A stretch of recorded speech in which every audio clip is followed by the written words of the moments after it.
Hello दोस्तों caste certificate हम online कैसे करेंगे इस बारे में आज इस वीडियो में देखेंगे। दोस्तों देखो, कास्ट सर्टिफिकेट हम एक तो सेतु केंद्र मार्फत भी ले सकते हैं, या तो फिर हम हमारा नजदीक का महा ई सेवा केंद्र है वहां से भी अप्लाई कर सकते हैं। अगर आपको स्वयं खुद घर बैठे कास्ट सर्टिफिकेट अप्लाई करना है तो उसके लिए जो है आपको अपने सरकार पोर्टल से आपको अप्लाई करना है। तो ये अपने सरकार पोर्टल के ऊपर से अप्लाई करने के लिए आपको जो है अपने सरकार का रजिस्ट्रेशन कर लेना है। बड़ा आसान तरीका है और ये अपने सरकार पोर्टल पे रजिस्ट्रेशन कैसा करते हैं उसका ऑलरेडी मैं वीडियो बना चुका हूँ और उसकी जो लिंक है वीडियो की मैं मेरे वीडियो के कमेंट बॉक्स में दे दूंगा। आप वहां से आप उस वीडियो को देख के आप इस पोर्टल का रजिस्ट्रेशन कर सकते हैं। ये सिर्फ 5 मिनट में आपका रजिस्ट्रेशन हो जाएगा। तो देखो यहाँ पर जो है हमें लेफ्ट हैंड साइड के अंदर महाराष्ट्र शासन की विविध डिपार्टमेंट दिखाई देगी, तो उसमें जो है हमें यहाँ पे महसूल डिपार्टमेंट को क्लिक करना है। उसके बाद में फिर जो है यहाँ पर आपको महसूल सेवा इसको सिलेक्ट करेंगे। अगर आपको इंग्लिश में चाहिए तो आप इसको इंग्लिश में भी कर सकते हो। यहाँ पे हम जो है रिवेन्यू सर्विस के ऊपर क्लिक करेंगे यहाँ पे। उसके बाद में कास्ट सर्टिफिकेट हमें प्राप्त करना है, तो यहाँ कास्ट सर्टिफिकेट पे क्लिक करके प्रोसीड के ऊपर क्लिक करेंगे। तो देखो यहाँ पर वापस से कास्ट सर्टिफिकेट पे क्लिक करना है। तो कास्ट सर्टिफिकेट के ऊपर क्लिक करने के बाद में आपको जो है यहाँ पर इस तरह से ये डैशबोर्ड दिखाई देगा। अब यहाँ पर देखो हमारा जो ये एप्लीकेशन फॉर्म है ये 3 स्टेप में होगा। पहला जो है ये हमें ऑनलाइन फॉर्म फिलअप करना है, ऑनलाइन अपलोड डॉक्यूमेंट करना है और ऑनलाइन पेमेंट करना है। तो चलो अभी यहाँ पर देखो ये जो कास्ट सर्टिफिकेट है यहाँ पर अगर हम यहाँ पे सिलेक्ट करेंगे तो कास्ट माइग्रेंट सर्टिफिकेट यानी जो हमारे महाराष्ट्र के बाहर के राज्य से महाराष्ट्र में आए हैं तो उसके लिए कास्ट माइग्रेंट सर्टिफिकेट कहा जाता है। अब ये कास्ट माइग्रेंट सर्टिफिकेट उनको कास्ट माइग्रेंट सर्टिफिकेट तो मिल जाता है, लेकिन उसको जो है महाराष्ट्र की जो फायदे हैं बेनिफिट्स है वो उसमें नहीं मिलते। इवन एजुकेशन हो या तो फिर सर्विस नौकरी गवर्नमेंट नौकरी के अंदर हो। तो ये अगर माइग्रेंट कास्ट सर्टिफिकेट निकालना है तो ये लिंक को आप सिलेक्ट करेंगे। कास्ट सर्टिफिकेट फॉर SC के लिए 2nd, ST के लिए 3rd, OBC के लिए 4th, SBC के लिए 5th, VJNT के लिए 6th, कास्ट फॉर बौद्धिज्म के लिए ये लिंक के ऊपर क्लिक करेंगे। Caste certificate for government of India post के लिए ये वाली लिंक को सिलेक्ट करना है। और कास्ट सर्टिफिकेट फॉर SCBC, तो ये अभी फिलहाल SCBC का जो है ये कास्ट सर्टिफिकेट होता नहीं है, गवर्नमेंट ने इसको कोर्ट ने इसको अभी फिलहाल स्टे दिया है। उसके बाद में उसी की तरह central government SC, central government ST और सेंट्रल गवर्नमेंट OBC। तो देखो सेंट्रल के अंदर जो है सिर्फ 3 ही कास्ट रहती है, SC, ST, OBC। अगर आप मतलब SBC या VJNT ये अगर है तो आपको वो OBC के अंदर ही कहलाया जाएगा। यानी आप अगर महाराष्ट्र का जो caste certificate SC, ST, OBC या VJNT ये अगर निकालना चाहते हो तो ये जो लिंक है इसका इस्तेमाल करेंगे। और अगर आप सेंट्रल पोस्ट के लिए अगर अप्लाई करना है, केंद्र के पोस्ट के लिए अगर आपको अप्लाई करना है तो ये नीचे के जो है आपके अनुरूप इसको सिलेक्ट कर लेना है। अभी चलो हम यहाँ पर जो है OBC का मतलब मैंने यहाँ पे सिलेक्ट कर लेंगे। और इसके बाद में फिर देखो यहाँ पर जो है आपका अभी ये मैंने डेमो पर्पज ये यहाँ पे रजिस्ट्रेशन किया हूँ। अगर आप आपके नाम से इसको रजिस्ट्रेशन करेंगे तब आपका यहाँ पे फुल नेम आपको दिखाई देगा। उसके बाद में सैल्यूटेशंस जो है आपको सिलेक्ट करना है। उसके बाद में फादर का नाम यहाँ पे सिलेक्ट करके फादर का नाम देंगे। और उसके बाद में फिर जो है आपका मोबाइल नंबर जेंडर जो है वो आपको सिलेक्ट कर लेना है। उसके बाद में फिर यहाँ पर आपको आपका एड्रेस देना है। यहाँ पे एड्रेस होने के बाद में फिर यहाँ पे रिलेशन ऑफ बेनिफिशियरी विथ अप्लीकांट।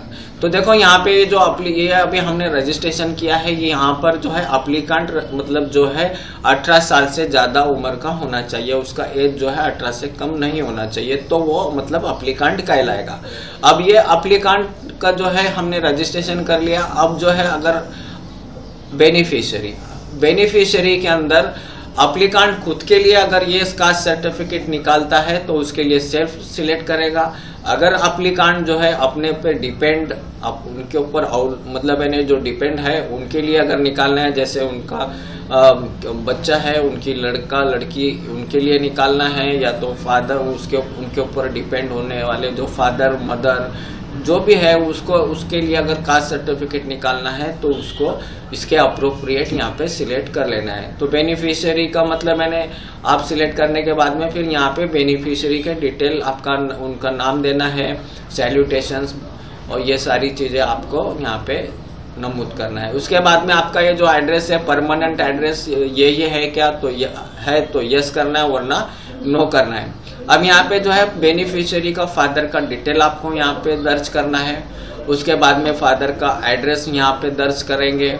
उसके बाद में फिर यहाँ पर बेनिफिशियरी का कास्ट डिटेल। अभी हमने देखो यहाँ पे ओबीसी को सिलेक्ट किया था, तो ये ओबीसी समाज के महाराष्ट्र में जितने भी कास्ट है वो सारी की लिस्ट हमें यहाँ पे दिखाई देगी और आपको इसके अनुरूप आपकी जो भी कास्ट है तो वो आपको यहाँ पे सिलेक्ट कर लेना है। वो सिलेक्ट कर लेने के बाद में देखो यहाँ पे हमने समझो सिलेक्ट किया, फिर इसके बाद में रिलीजन सिलेक्ट करेंगे और उसके बाद में फिर जो है आपकी मातृभाषा से लिखना है, यहाँ पे आप बोलिए भाषा लिखना है। उसके बाद में फिर यहाँ पे जो है एप्लीकेंट्स अदर डिटेल, तो आपका पोस्ट ऑफिस का नाम यहाँ लिखेंगे। उसके बाद में आपका ऑक्यूपेशन यहाँ पे सिलेक्ट करेंगे।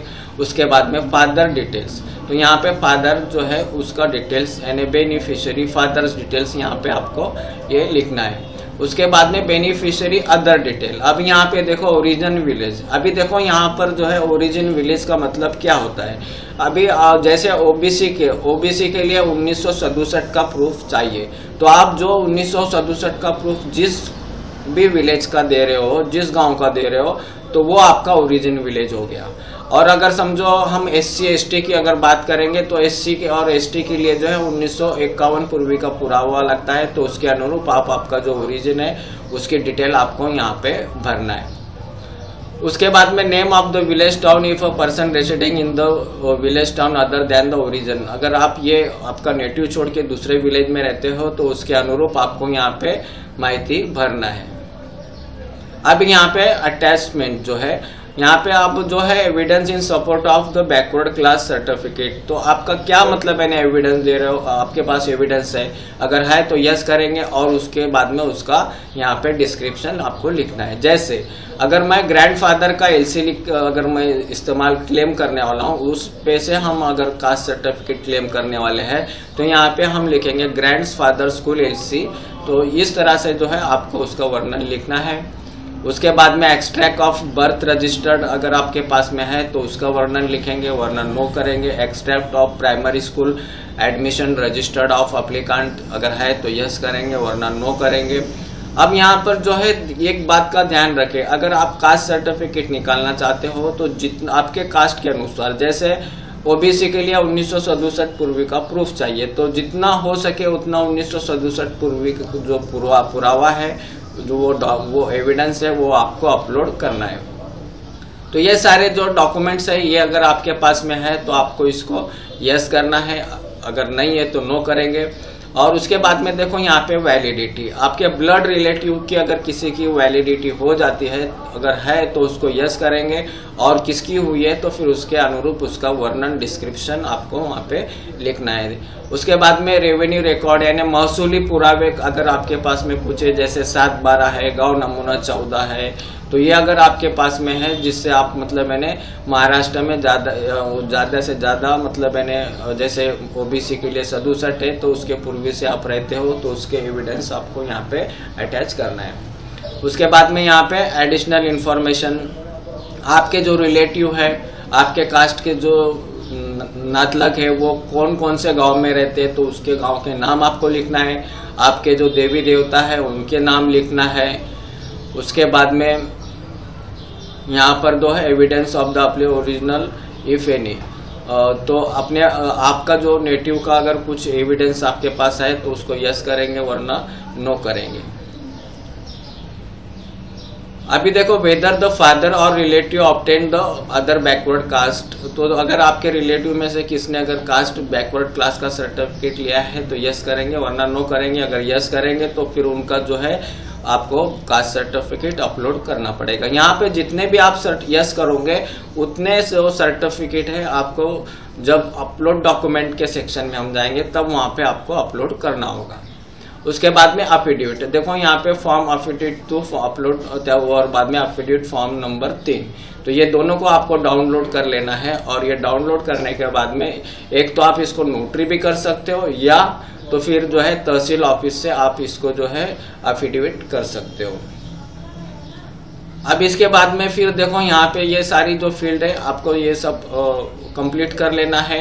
बाद में यहाँ पे रीजन, तो रीजन के अंदर आपको ये कास्ट सर्टिफिकेट किसके लिए चाहिए, तो आप मतलब मैंने जैसे एजुकेशन के लिए अगर इस्तेमाल करने वाले हो तो यहाँ पे एजुकेशन लिखेंगे। उसके बाद में डू यू नीड अफिडेविट, तो देखो यहाँ पे अफिडेविट इसका मतलब 2 तो अफिडेविट हम जो है फॉर्म 2 और फॉर्म 3 तो अपलोड करने ही वाले।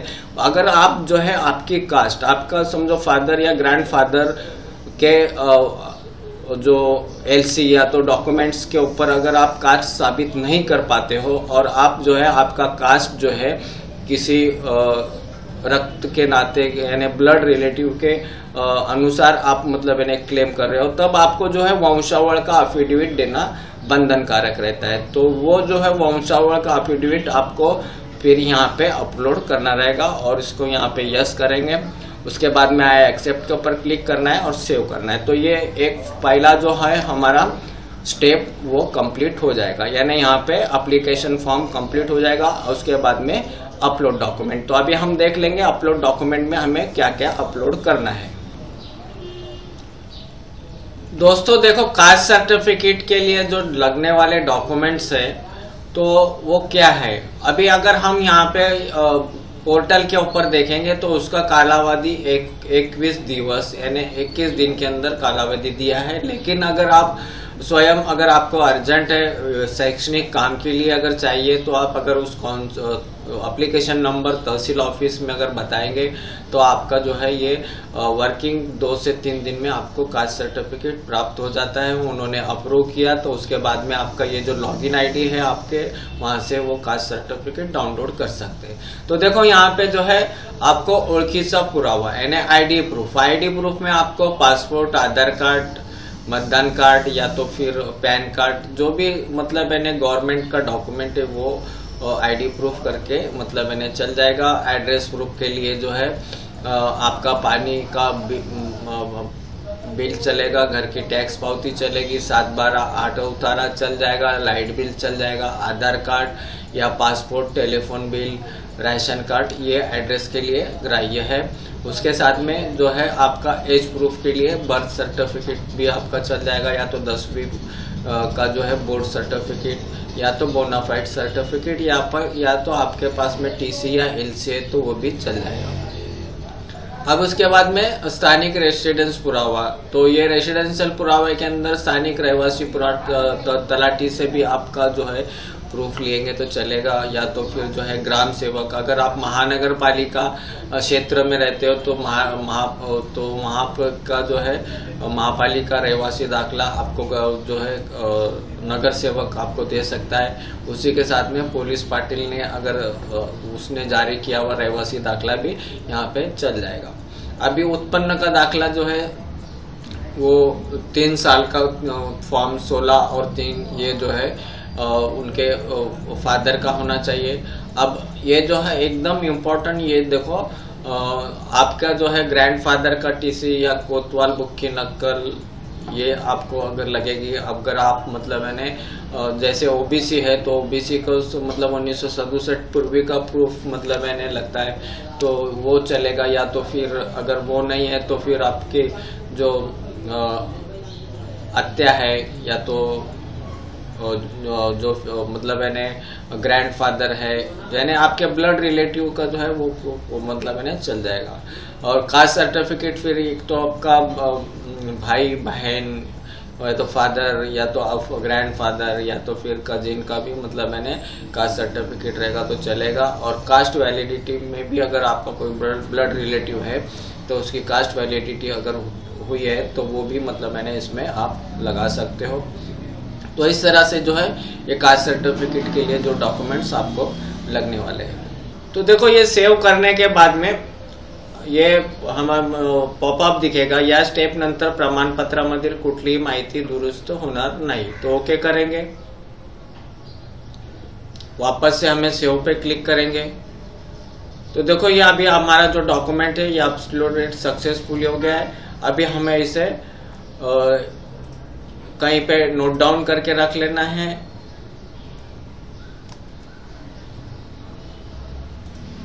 ओके करेंगे। तो ये थोड़ा सा वक्त लेगा। अब देखो यहाँ पर जो है आपको ये फोटो अपलोड करना है, एप्लीकांट का फोटो। यहाँ पर एप्लीकांट का फोटो 160 बाय 200 पिक्सल होना चाहिए। उसके बाद में फिर यहाँ पे देखो ये अब यहाँ पे ये बहुत सारा लेंदी है, तो मैंने एक शॉर्ट के अंदर जो है इसका इमेज बनाया हूँ जो सभी के पास में रह सकता है। अगर आप मतलब मैंने यहाँ से ये आईडी प्रूफ में इनमें से कोई एक डॉक्यूमेंट दे सकते हैं, प्रूफ ऑफ एड्रेस में इसमें से कोई एक डॉक्यूमेंट दे सकते हैं, उसी के साथ में अदर डॉक्यूमेंट्स में जो है ये इसमें से कोई आप एक डॉक्यूमेंट दे सकते हैं। और इस बात का एक ध्यान रखें, क्या आप ज़्यादा से ज़्यादा है जुने प्रूफ जो है वो अपलोड करने की कोशिश करें। और दूसरा जो है राजपत्र, अगर कोई महिला जो है वो अगर विवाहित महिला अगर वो मतलब मैंने निकालना चाहती है तो उसका जो है गजेट, या तो आपने अगर आपका नाम कभी मतलब मैंने चेंज किया रहेगा तो उसके अनुरूप आपको गजेट भी अपलोड करना है। और उसके बाद में फिर यहाँ पे देखो ये एक सेल्फ डिक्लेरेशन है, ये सेल्फ डिक्लेरेशन को भी आपको डाउनलोड करके इसके ऊपर की जो माहिती है ये भरना है, फोटो लगाना है और यहाँ पे आपको उसको अपलोड कर देना है। और उसके बाद में फिर अपलोड डॉक्यूमेंट्स आप कर देंगे, तब फिर जो है आपका जो तीसरा लास्ट है मेक पेमेंट आपको करना है। और पेमेंट करने के बाद में ये आपका जो है 35 रुपया जो है पेमेंट ऑनलाइन कट जाएगा। और उसके बाद में आपको जो भी डॉक्यूमेंट्स यहाँ अपलोड करना है वो एक बात का ध्यान रहे कि वो सारे जो है ओरिजिनल डॉक्यूमेंट स्कैन करके अपलोड आपको करना है। और ये जो है आपको फिर जो संबंधित विभाग के जो तहसील ऑफिस है आपके, वहाँ से उसको अप्रूवल मिलेगा। वहाँ से उसके बाद में फिर जो है प्रांत ऑफिस में उसको अप्रूवल मिलने के बाद में फिर आपको जो है कास्ट सर्टिफिकेट ये आपको प्राप्त होगा। अगर आप ये खुद ही जाके अगर मतलब मैंने वहाँ पे रिक्वेस्ट करें, अगर आपको अर्जेंट है एजुकेशन के लिए, तो ये आपको जो है दाखला वर्किंग 2 या 3 दिन में मिल सकता है। तो दोस्तों इस तरह से जो है ये कास्ट सर्टिफिकेट हम ऑनलाइन अप्लाई कर सकते हैं। तो दोस्तों आज के लिए हम यही रुकेंगे। धन्यवाद। जय हिंद, जय महाराष्ट्र।